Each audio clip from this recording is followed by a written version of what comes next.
I'm Sonia Sharma is again with you with new mathematical concept, that is exponents or powers.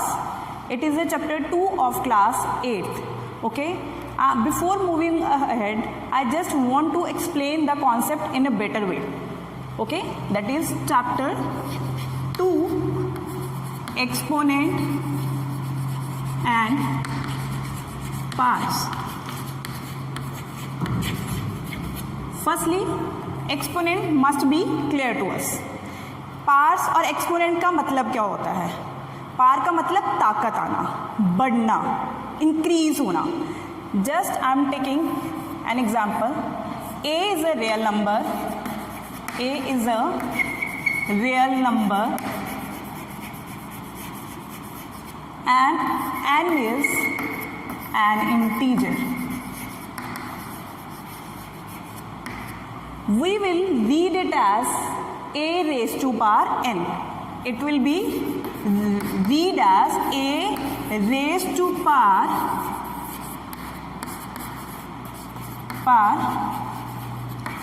n. Raise A की power कितने times increase कर दी है? n times. इसका मतलब है कि n A raise to power n मतलब a will be multiplied to till n times. Will be multiplied till n times. ठीक है. a raise to power n, a is a real number and n is an integer. Real numbers already you have done the concept of real number. Real numbers क्या होते हैं? एक बार go through होते हैं इससे. What are real numbers?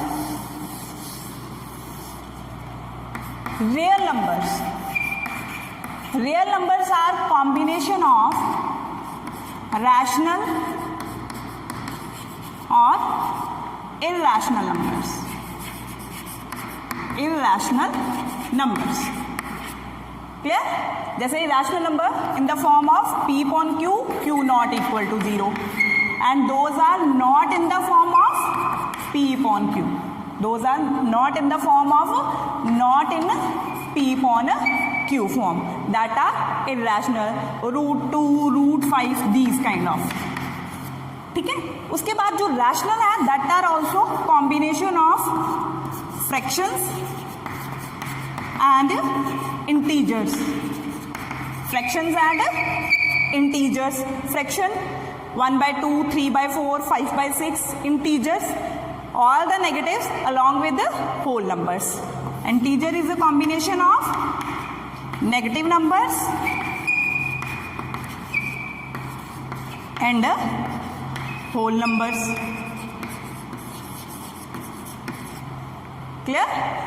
Negatives के आगे -3, -2, -1. Whole numbers के आगे 0, 1, 2, 3 and so on. And whole numbers are combination of 0 and natural number. ये एक तरह का टेबल है बेटा. ठीक है. If you will keep this table in your mind, ultimately things will be very helpful for you to keep in mind. Clear है? तो इससे आपको जो a is a real number है, वो क्या चीज है रियल नंबर, वो वाला कॉन्सेप्ट अच्छी तरह रिवाइज हो जाएगा. Clear? Now I am erasing this. Now come back to the concept. Example से मैं आपको डेफिनेशन करवाती हूँ. 2 raised to power 5. It means that 2 is multiplied 5 times. 2 into 2 into 2, 2 into 2. It means that we are multiplying 2 into 5 times. Clear? I am taking 3 square. 3 is multiplied 2 times. That is 3 3s are 9. जब जितने times हम किसी number को multiply कर रहे हैं, that is considered as its power. Clear है? अगर मैंने 2 को 5 टाइम्स मल्टीप्लाई करना है, आई rot it 2 raised to power 5, so it will be considered as we have written this in exponent form. Here this 3 is considered as base, 3 is base and 2 is considered as power or exponent. Clear? Hope so कि आपको exponent और power और base का concept clear है. Now we will move towards the laws. इसके कुछ laws हैं, I will explain you that. Laws of exponent.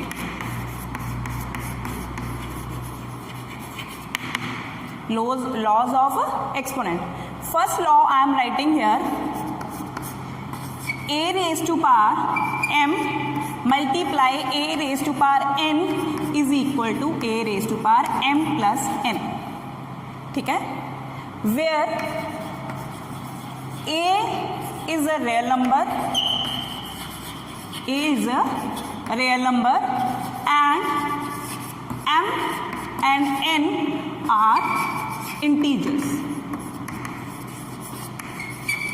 मेरे पास ये दोनों क्या हो गए, ये मेरे इंटीजर्स हैं. तो उस केस में when are basis are sames, okay, with the different parts will be added. But one thing we have to keep in mind, यहाँ पे मल्टीप्लाई का साइन होना चाहिए. जब हमारे पास यहाँ पे मल्टीप्लाई का साइन है, बेसिस सेम है विद द डिफरेंट पार्ट्स, तो पावर्स क्या हो जाएंगी, ऐड. हम एग्जाम्पल्स लेते हैं. एग्जाम्पल मेरे पास 2 raised to power 3 multiply 2 raised to power 9. तो हमारा कॉन्सेप्ट क्या कर रहा है, 2 raised to power 3 plus 9 2 raised to power 10. तो अच्छा ये होगा कि in bracket we will write down the reason. ऐसा हुआ है, क्यों हुआ है, because we are using this concept. a raised to power n into a raised to power m, a raised to power m plus n. ठीक है, और इसको एक और मेथड से मैं आपको करवाना चाहूंगी.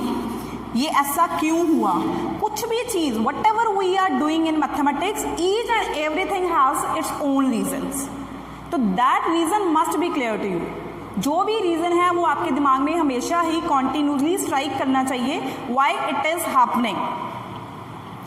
2 raised to power 3, it means that 2 will be multiplied 3 times.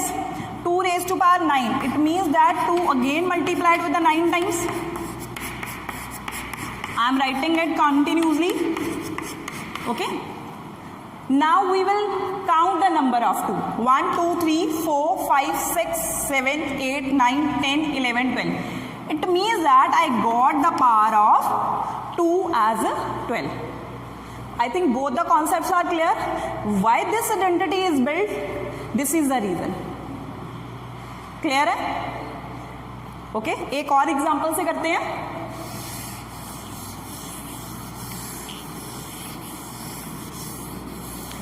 मैंने आपको बोला है कि जो हमारी पार्ट्स होती हैं that should be the integers. वो हमारी पार्ट्स क्या होनी चाहिए, इंटीजर्स. मैंने एग्जाम्पल लिया 2 raised to power 9 multiplied 2 raised to power -2. मैंने ये एग्जाम्पल ले लिया. पार्ट्स इंटीजर्स हो सकती हैं. इट इज़ नॉट नेसेसरी कि पार्ट्स हमेशा पॉजिटिव भी हो. ये जीरो भी हो सकती है, ये नेगेटिव भी हो सकती है. तो मैंने एक बार नेगेटिव का ले लिया. तो क्या है हमारी पास 9 plus -2. 2 raised to power 9 plus minus. हमने इंटीजर चैप्टर में क्या किया हुआ है, when we multiply plus and minus answer will be in negative. Plus minus minus 9 minus 2 2 raised to power 7. This is the answer. But also as I told you, आपको ये भी लिखना है रीजन कि किस रीजन के कारण ये हमारा ऐसा हो रहा है. क्लियर है? ये हमारा हो गया एक लॉ. ठीक है. Second law I am going to write. बेटा if you want to note it down the examples, अगर आप एग्जाम्पल्स नोट करना चाहते हो तो मेरे साथ साथ उसको थॉरली नोट कर सकते हो. Second law I am writing, if a raised to power m divide by a raised to power n, then a raised to power m minus n, but m should be greater than n. कि bases are same with the different parts, तो it will be negative. But ये किस case में होता है कि m हमारा n से बड़ा होना चाहिए, क्योंकि जब हम इन दोनों को सब्ट्रैक्ट करेंगे, जैसे m मेरा 5 है और n मेरा 2 है, तो मैंने दोनों को सब्ट्रैक्ट किया, आई विल गेट +3. ठीक है. बट अगर n मेरा छोटा है, m मेरा छोटा है, अगर -5 है, इन दोनों को नेगेटिव किया, अल्टीमेटली ये नेगेटिव में आएगा। और उसको सॉल्व करने के लिए फर्दर एक लॉ है, I will explain you in the next laws. Clear? एक बार ध्यान दीजिए, where a is a real number, जैसे आपको मैंने बताया रियल नंबर क्या है, ठीक है, and m and n are integers, ये दोनों हमारे इंटीजर्स होने चाहिए। मैंने एग्जांपल लिया 5 raised to power 9 divide by 5 raised to power 2, ठीक है, इसको सॉल्व कर रहे हैं। 5 raised to power 9 minus 2, 5 raised to power 7। Clear है ये बात? एक और एग्जांपल देखिए, 5 raised to power 9 divide by 5 raised to power minus 2। मैंने ये ले लिया कि मेरी पावर इंटीजर में होनी चाहिए, पॉजिटिव है, नेगेटिव है, जीरो है, that is none of our business, ठीक है। मैंने 5 raised to power 9 माइनस, क्योंकि जब भी डिवाइड का साइन हो, पार्ट्स बेसिस सेम हो, with the different parts will be subtracted, minus minus plus, 5 raised to power 11, this is the answer.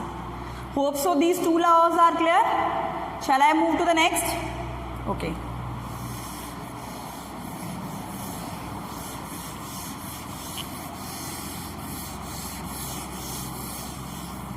Now my third law is, if I have a raised to power m, okay, and again it has a power n, what will happen? These two parts will be multiplied, or you can say so, a raised to power mn, a raised to power mn. Examples के साथ इसको देखते हैं। मेरे पास 2 raised to power, मैं minor से examples क्यों ले रही हूँ? आपकी स्टेटमेंट डेफिनेटली बुक में थोड़े बड़े एग्जाम्पल्स होंगे, बट माइन्यूटली जब चीज़ों को क्लियर करते हैं हम लोग, तो that will be understandable in a better way. Clear? मैंने इसकी पावर ले ली 3 और इसकी बाहर पावर है मेरे पास 2। तो इस केस में मैंने क्या करना है, दोनों पावर्स को आपस में मल्टीप्लाई कर देना है, 2 raised to power 6, ठीक है। इन दोनों पावर्स को आपस में क्या कर देना है, 2 raised to power 6 हो गया, मतलब कि मैंने इन दोनों को मल्टीप्लाई किया तो मेरी पावर क्या आ गई, 6 आ गई। एग्जाम्पल एक और लेते हैं, 2 raised to power 3 माइनस 2, इन दोनों को again I have to multiply. आपको पता है इसकी न्यूमेरिकल वैल्यू को मल्टीप्लाई करते हैं, यहाँ पे प्लस का साइन है, 3 2 6, यहाँ पे प्लस है, प्लस माइनस माइनस। इसको आगे एक स्टेप फॉरवर्ड जाएंगे, बट वो लॉ अलग है, उससे आपको एक्सप्लेन करूंगी मैं, ठीक है। Hope so this is clear. Come to the 4th law.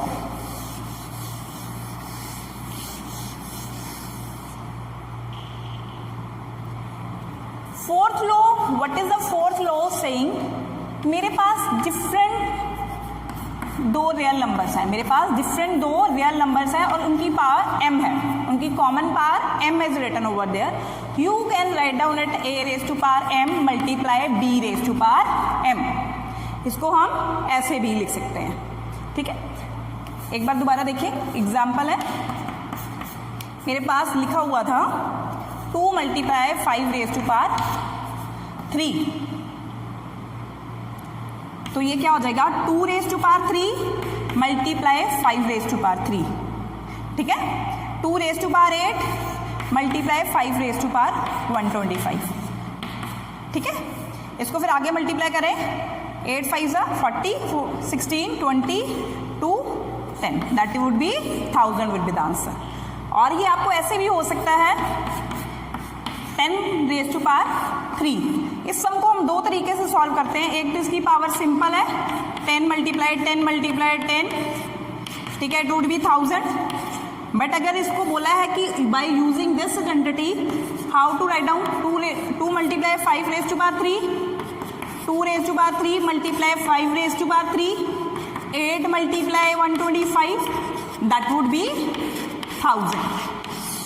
Hope so it is clear. बेटा कोई भी प्रॉब्लम है, you can text me, you can inbox me, और you can join me by WhatsApp, okay. I am erasing the book.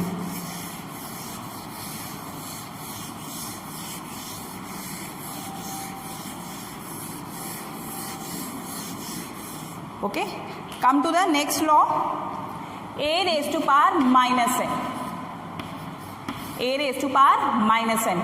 जब भी किसी real number की power negative होती है, ये जो कॉन्सेप्ट है बहुत ध्यान से देखने वाला है, जब भी किसी रियल नंबर की पावर नेगेटिव होती है तो that would be written as a raised to power m, a raised to power m। जैसे 5 raised to power माइनस 2 है तो it would be written as 1/5 square, that is 1/25। अगर ये सम upon में है, मैं इधर लिख रही हूँ ये example, 1/5 raised to power minus 2। ये नेगेटिव पावर क्या करती है कि हमारे नंबर को रेसिप्रोकल कर देती है। क्या करती है? हमारे नंबर को रेसिप्रोकल कर देती है। अगर ये -2 था तो अल्टीमेटली ये डिनोमिनेटर में चले गया, 1/, हो गया। ठीक है, अब ये डिनोमिनेटर में है ऑलरेडी, ये दोबारा फिर रेसिप्रोकल हो जाएगा 1/, ठीक है बेटा, और इसको दोबारा हम अगेन रेसिप्रोकल करना पड़ेगा। ये ऊपर जाके क्या हो जाएगा हमारे पास 5 स्क्वायर, दैट इज 25। इसको ऐसे भी सॉल्व कर सकते हैं। क्लियर है? Next law,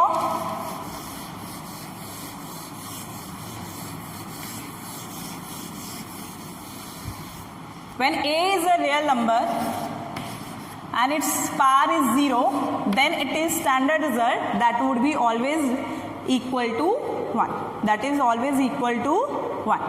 Clear? How it is coming like this?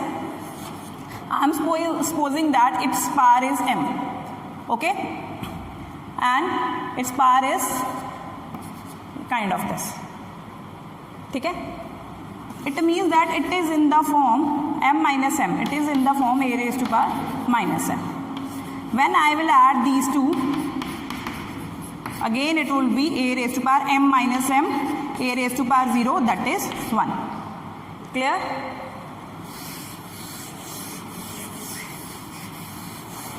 Hope so all the concepts, all the laws, whatever I have told you are clear to you. Just have a look on all the laws.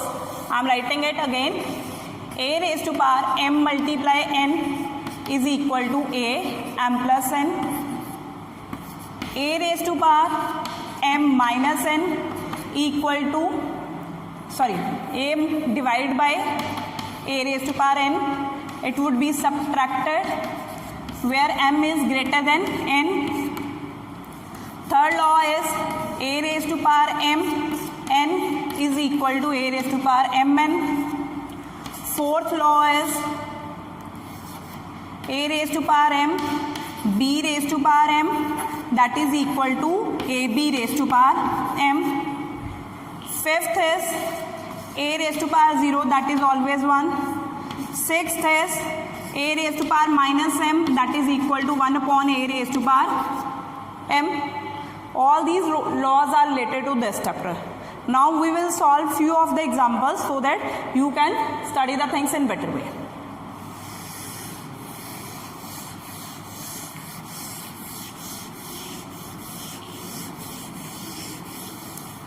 I have a sum, write in exponent form. Exponent form.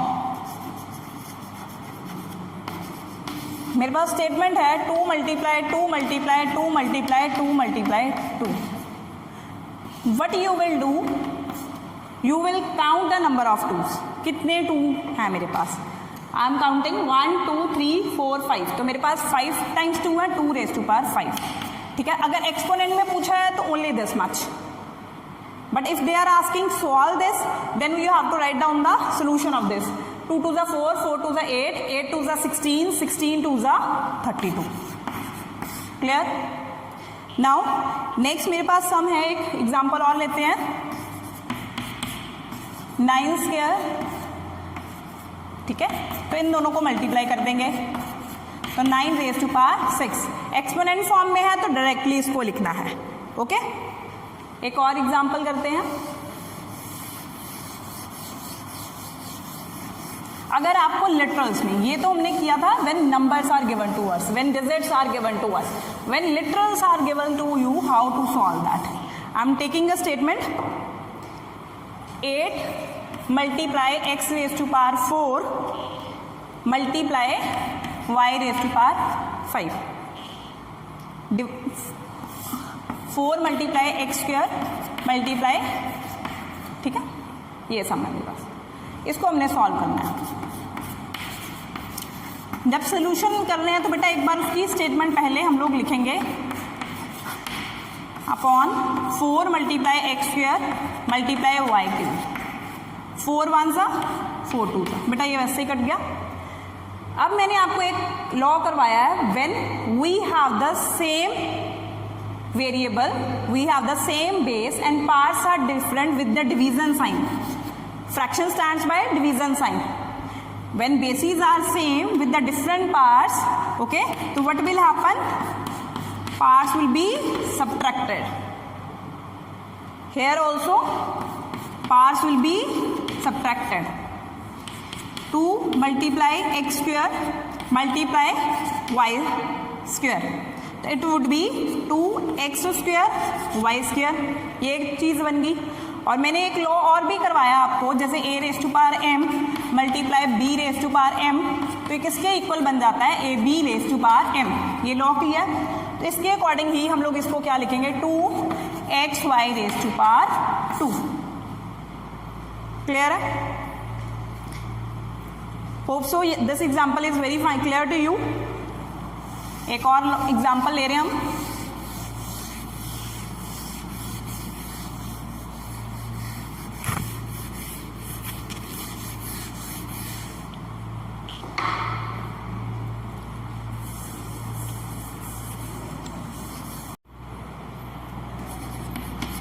now we will solve one more problem, 4 raised to power 3 plus raised to power 3. I told you one more thing, whenever any real number has the power 0, ultimately result will be 1. 1 plus 1, that would be 2. Okay? Okay student, hope so all the concept whatever I told you are clear to you. Better to practice your recap exercise on and your examples on your fair copy, that will be checked also. Okay, if any kind of problem is there, try to WhatsApp me or ask your problems. Thank you.